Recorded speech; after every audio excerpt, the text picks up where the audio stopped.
This week, we're focused on technology and teaching.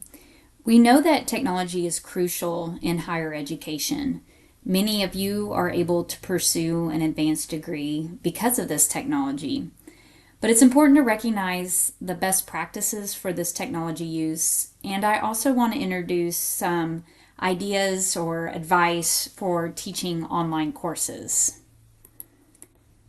So we're going to start with technology in the classroom. The specific learning objectives for this presentation are many, but ideally by the end of this, I want you to be able to discuss the role and impact of technology in higher education.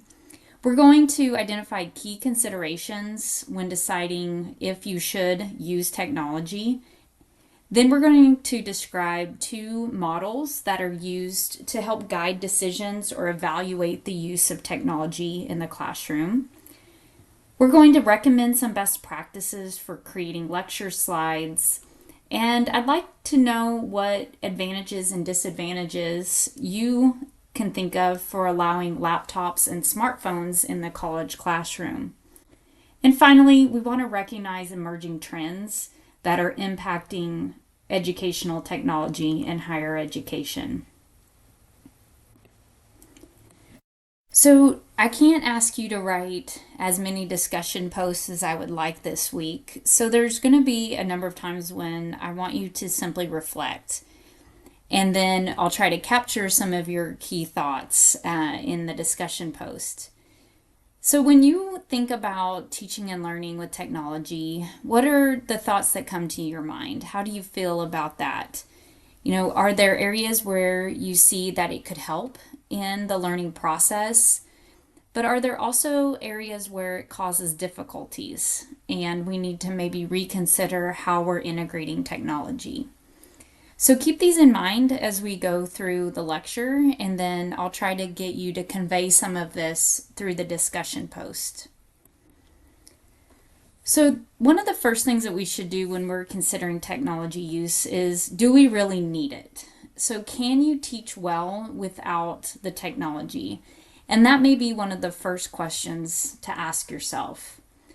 If you decide that you should use technology because it will enhance the learning experience for your students, then it's important to choose those technologies because they'll help students achieve learning outcomes, not because others are using that technology or it looks interesting or it's popular. So that's something to keep in mind as we go through this, that you don't have to use all technologies, that there's going to be some that are more or less appropriate for your teaching scenario. So the next reflection is, well, let's say that you do find a technology and you're like, this would be a really great integration into my course, something to add. What are those considerations you're making when you're trying to decide if you should use it and how to use it? So from the textbook and then from my own experience, these are the questions that I would ask myself. Is there a clear purpose for using it? Or is it a distraction? Does it enhance the learning experience? Can it be adapted for my classroom needs? Or is it something that is too cumbersome or would take up too much time to teach when I need to be teaching other things? One thing I think about for these is taking attendance. So there are many attendance tracking tools. There's one built into Canvas that's actually really nice, but there's other platforms such as Top Hat that students would have to pay for to get access to. And in my classes where there's typically around 30 students, I don't see the need to have them pay for that tool when I can simply look around the room and see who's there. But if I was teaching a class of 200, that might be a different consideration. The next few questions are about, how it's going to integrate into the classroom, and do I have the time to learn how to use it? Will students find it engaging and in line with what they know how to do? Is it accessible for all students? So are those students who are there, smartphone use has grown in popularity, but in the beginning years of my teaching, I couldn't anticipate that everyone would have a smartphone. So I needed to make sure I had options for those who did not.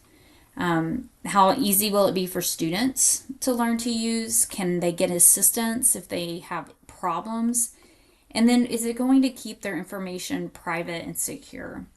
So these are questions that I would ask myself if I found a new platform online that I wanted students to use, or if I wanted to teach them a new approach and needed them to use their laptops. These are just good things to consider. The book goes on to say that we should be choosing technology that accomplishes these goals. So, again, helping students learn and increasing their engagement, participation, and interaction.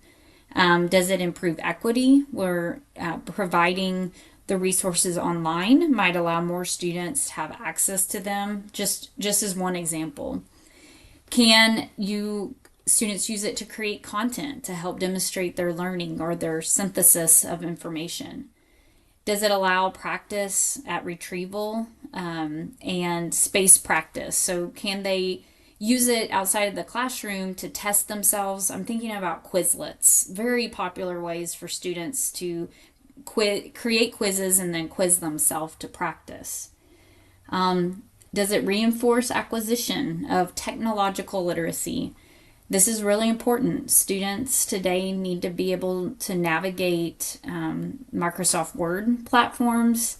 They're likely going to need to use that, need to know how to manage their emails, and so on. Does it enhance productivity? I usually do a lot of in-class activities on laptops that students have to complete and submit before they can leave. And what I find is that by doing so, it forces them to be more engaged during the class, but they're also getting a head start on whatever that next project is.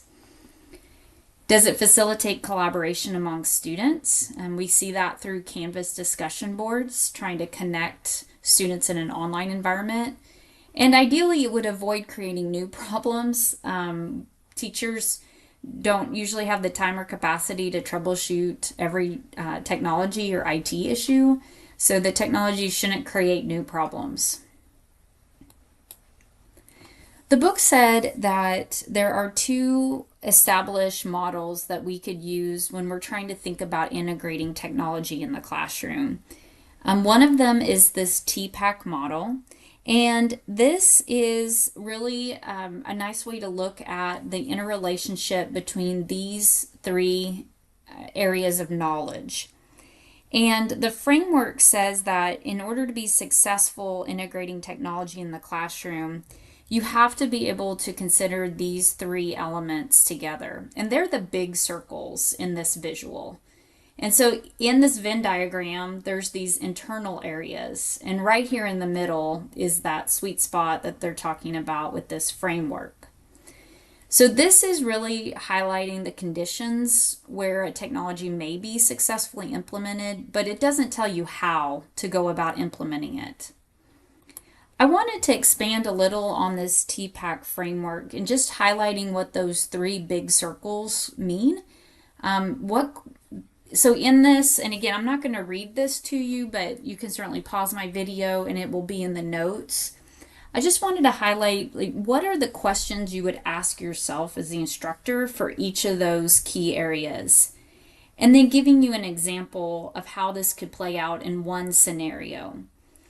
So with this framework, we could really start to recognize where technology could be beneficial and how it could be integrated. But the framework is just that. It's not a roadmap or a list of directions. It's really meant to give instructors something to consider as they start to think about integrating technology. The other model the book referenced is this SAMR. And this is about the idea of how to best implement technology and the conditions where it would be successfully implemented. What I like about this framework is it recognizes that Technology can be something really major and a significant change to a course, or it could be something small that allows, for a substitute or a functional improvement. So this little visual shows that there are some areas where technology just serves as an enhancement, and then others where it's actually a transformation.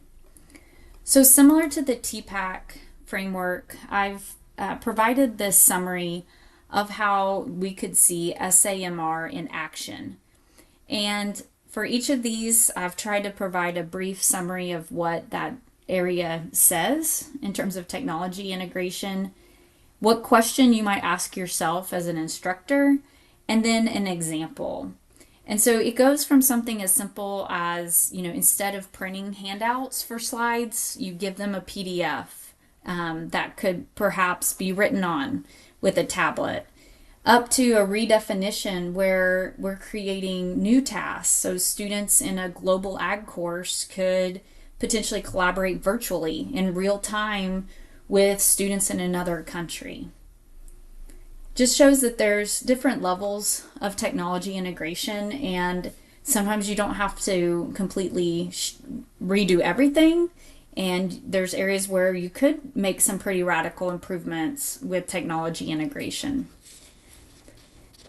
So we're going to stop the video at this point, and then we'll pick up with some more advice about using technology in the classroom.